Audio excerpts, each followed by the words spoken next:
जय माताजी friends, welcome back to अगिलास खाना खजाना। तो फ्रेंड्स, मार्केट में काची केरी देखाय एटले सौथी पहला हूँ काची केरी अने मरचाનું ઇન્સ્ટન્ટ અથાણું તો બનાવું જ। આને ઘણી જગ્યાએ કાચી કેરીનો કૂચો પણ કહેવામાં આવે છે અને આ એટલું ચટાકેદાર બને છે કે તમને શાકની પણ જરૂર નહીં પડે। ત્રણેય ટાઈમ તમે આ જ અથાણું જ ખાશો। તો મારી જેમ જે લોકો ચટોરા છે એમની આ રેસીપી ફેવરેટ થવાની છે। તો આ દરેકના ઘરમાં બનતું જ હશે, બટ બનાવવાની જે રીત છે એ બધાની અલગ અલગ હોય છે। તો ચાલો આજે હું તમને શીખવાડું કે મારા ઘરે આ કાચી કેરીનું ઇન્સ્ટન્ટ અથાણું કેવી રીતે બને છે। તો આ રેસીપી માટે સૌથી પહેલા મેં અહીંયા 150 ગ્રામ કાચી કેરી લીધી છે અને આ મેં તોતાપુરી કેરી લીધી છે। તો કેરીને એકદમ સારી રીતે ધોઈ અને કપડાથી લૂછી લીધી છે અને કેરી એકદમ કડક હોય તેવી લેવાની। એકદમ ફ્રેશ કેરી લેશો તો અથાણું વધારે ટાઈમ ટકી રહેશે। હવે કેરીને બે ભાગ કરી તેને ગોટલીનો જે ભાગ અંદર આવે તેને કાઢી નાખવાનો છે અને આ કેરીની હું છાલ નથી કાઢતી, તેને સરસ એવા મોટા ટુકડામાં કટ કરી લેવાની છે। જો તમારે છાલ હટાવીને અથાણું બનાવવું હોય તો તમે તે રીતે પણ બનાવી શકો છો। હવે કેરીના મોટા મોટા ટુકડા અહીંયા મેં કરી લીધા છે। તો હવે મેં અહીંયા 2 લીલા મોરા મરચા લીધા છે। જો તમારે તીખા મરચા લેવા હોય તો તમે તે પણ લઈ શકો છો। હવે જે મરચા લીધા છે તેના પણ આપણે મોટા ટુકડામાં તેને આપણે કટ કરવાના છે અને આ મરચા જે કટ કરીએ તેની સાથે અહીંયા મેં થોડા તીખા સૂકા લાલ મરચા એડ કર્યા છે, 3 થી 4 નંગ જેટલા। તમે તેની જગ્યા પર લાલ સિમલા મરચાનો પણ ઉપયોગ કરી શકો છો અથવા તો સ્કીપ પણ કરી શકો છો। તો હવે જે ત્રણેય વસ્તુ રેડી કરી છે તેને એક મિક્સર જાર લઈશું અને તેની અંદર એડ કરી દઈશું। તો જે આ અથાણું છે તે થોડું અધકચરું ક્રશ કરવાનું છે જેથી ખાતી વખતે તેનો સ્વાદ ખૂબ સરસ આવશે। એટલા માટે પલ્સ મોડ પર ઓન ઓફ કરતા કરતા જ ગ્રાઇન્ડ કરવાનું છે।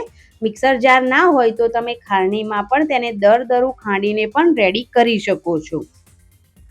તો અહીંયા એકદમ દરદરું કેરી અને મરચા બંને ગ્રાઇન્ડ થઈ ગયું છે। તો આપણે અહીંયા એકદમ સરસ ગ્રાઇન્ડ કરીને રેડી કરી લીધું છે। હવે તેને એક બાઉલમાં આપણે કાઢી લેવાનું છે અને આપણે જે બાઉલમાં કાઢીએ તે બાઉલ થોડું મોટું જ લેવાનું જેથી તેને મિક્સ કરવામાં સરળતા રહે। એટલા માટે થોડા મોટા જ બાઉલમાં કેરી અને મરચાને કાઢવાનું છે। હવે તેને મિક્સ કરી સાઈડ પર રાખવાનું છે। ત્યાં સુધી આપણે એક મસાલો બનાવી લઈએ। તો આપણે અથાણામાં એડ કરવાનો મસાલો પણ ઘરે જ બનાવવાના છીએ। તેના માટે ગેસ પર કઢાઈ મૂકીશું।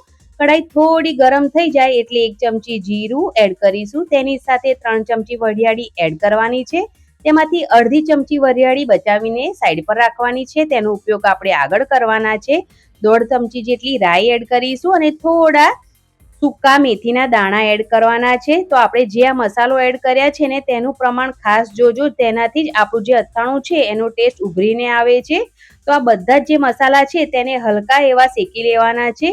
તો ગેસની જે ફ્લેમ છે તેને સ્લો રાખવાની છે અને સતત આપણે તેને ચલાવતા રહેવાનું છે જેથી કરીને બધી સાઈડથી એકદમ સરસ એવા મસાલા જે શેકાઈ જાય, બિલકુલ બળે નહીં, બળી ન જાય તે વાતનું આપણે ખાસ ધ્યાન રાખવાનું છે। તો મસાલા અહીંયા શેકાઈ ગયા છે તો ગેસની ફ્લેમ બંધ કરી તેને સાઈડ પર રાખીશું અને હવે તે જ કઢાઈ જે ગરમ છે તેની અંદર આપણે 2 થી 4 ચમચી જેટલું તેલ ગરમ કરવાનું છે અને તેલ એકદમ સારી રીતે તેમાં ધુમાડો નીકળી જાય ત્યાર પછી 5 થી 6 નંગ જેટલા મેથીના દાણા એડ કરવાના છે અને જે મેથીના દાણા એડ કર્યા છે તેનો સ્વાદ ખૂબ સરસ આવે છે। તો જ્યાં સુધી મેથી દાણાનો કલર ચેન્જ ન થાય ત્યાં સુધી આપણે તેને થવા દેવાનું છે। અહીંયા મેથી દાણાનો કલર ચેન્જ થઈ ગયો છે તો તેને પણ ઠંડુ કરવા સાઈડ પર રાખીશું। હવે જે મસાલા આપણે ઠંડા થવા માટે સાઈડ પર રાખ્યા હતા તેને આપણે મિક્સર જારમાં એડ કરી દેવાના છે અને એડ કર્યા પછી તેને ગ્રાઇન્ડ કરી લેવાના છે। તો અહીંયા મસાલા એકદમ સરસ ગ્રાઇન્ડ થઈ ગયા છે।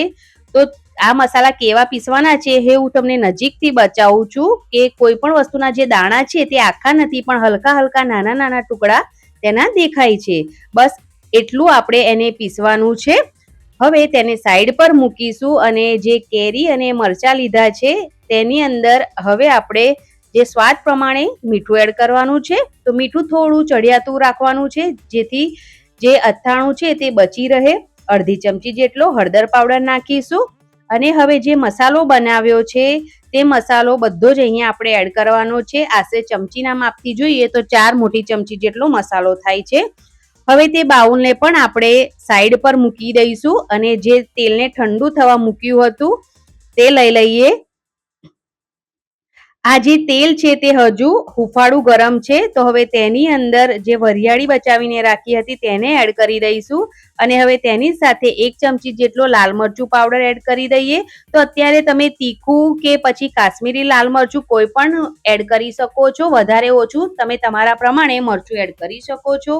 અડધી ચમચી જેટલી અહીંયા મેં હિંગ એડ કરી છે અને જે બધી જ વસ્તુ છે તેને એકદમ સારી રીતે મિક્સ કરી લીધી છે. અને જે તેલ છે એ હજુ જે તેલ છે તે હુંફાળું ગરમ છે, એટલે તેમાં જે વસ્તુ એડ કરી છે તે બધી જ એકદમ સારી રીતે કૂક થઈ જશે અને તેનો કલર પણ જળવાઈ રહેશે.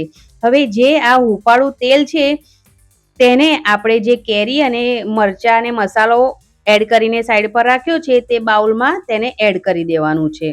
અને આ તેલ જ્યારે હુંફાળું ગરમ હોય ત્યારે જ કેરીમાં એડ કરવાનું છે. ઠંડુ તેલ હોય તેને બિલકુલ એડ નથી કરવાનું. તો હવે તેલ પણ એડ કરી દીધું છે. હવે આ બધી જ જે વસ્તુ છે તેને એકદમ સારી રીતે મિક્સ કરી લેવાની છે. તો હું આ બધી વસ્તુ મિક્સ કરું છું ત્યાં સુધીમાં આ વિડીયો થોડો પણ તમને પસંદ આવ્યો હોય તો વિડીયોને લાઈક કરી દેજો. તો હું મારી ચેનલ પર આવા જ વિડીયો અપલોડ કરું છું જેમાં બધા જ આ વિડીયો આરામથી બનાવી શકે અને વિડીયોમાં જે વસ્તુનો ઉપયોગ કરું છું તે લગભગ બધી જ વસ્તુ આપણા કિચનમાં ઉપલબ્ધ હોય છે. તો અહીંયા બધી જ વસ્તુ એકદમ સારી રીતે મેં મિક્સ કરી લીધી છે, તમે જોઈ શકો છો. તો અહીંયા આપણે ગુજરાતી અથાણું બનાવીએ છીએ તો તેમાં ખાટો મીઠો અને તીખો ટેસ્ટ તો જોઈએ જ. તો તેના માટે હું અહીંયા 2 થી 3 મોટી ચમચી ભરીને ગોળ એડ કરું છું.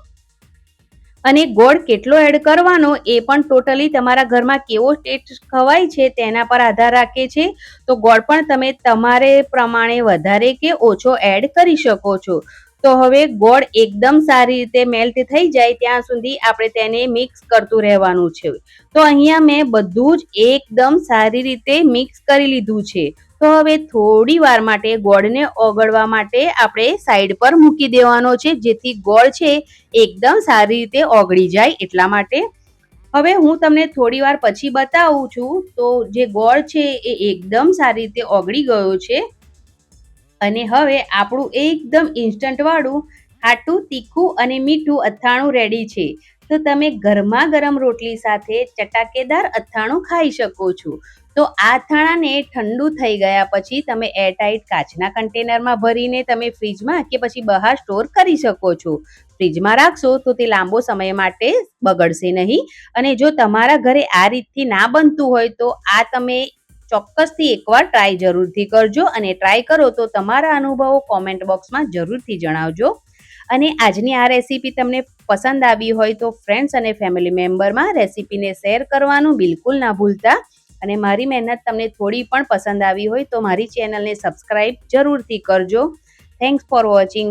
આવજો.